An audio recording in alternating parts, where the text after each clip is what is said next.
The 2014. Now this is the inaugural edition of this. Pretty. Isn't this cool that they do this with the maple leaf, and then they did the maple leaf in that, and same thing, they did the edges in 24 karat gold as well, and then they did 24 karat gold on the leaf itself that they've done in every one of the $1, the $2, the $3, the $4, and the $5 that you're going to have with that. $2,019 or $219. 2019. I'm thinking, I'm going, boy, I wish the United States government would do a set like this.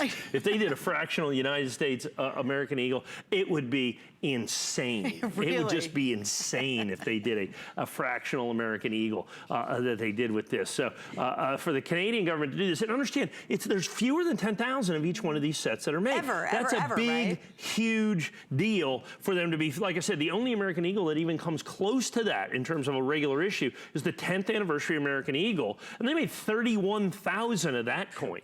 They made 31,000 of that coin, and just the silver eagle sells for, you know, raw ungraded, 10,000 bucks. Oh my gosh, that's crazy. Isn't that nuts? Yeah, and I think it's a beautiful set too. Do you have some collectors who specifically love collecting the Canadian coins or just the foreign coins? Yeah, and I think that's one of the reasons, and the United States collectors kind of do both.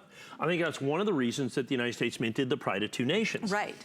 And of course, the flagship coin of the United States Mint is the Silver Eagle, and for the Canadian Mint, it's the Canadian Maple Leaf, obviously. Right. I mean, you know, because it's so iconically Canadian, just like the American Eagle is so iconically American. And so you do that, but then to have been able to do this, like I said, in 5 different sizes, the $1, $2, $3, $4, $5, and if you look at it, it says right here, right on the coin, $4. That's really cool. I mean, the mint's right on there. There's $4. You want a $2, a $3 I like Canadian the Maple Leaf? I like the little bitty one. That's a little $1 coin right there. Well, also it's 99.99 pure silver. Yes. That's important to recognize. That's very important. It's 999995. No kidding. 4 nines. Wow. That's big because that 4th 9 is harder to get into the coin than the prior 3 nines. No kidding. Yeah, well, there you go. So again, we have the 2014, the 2015, and the 2019 all in one show. And that's pretty unusual too, because we might get a smattering of one or the other, but it's really rare to have all of them in one. All right, come on, Mike.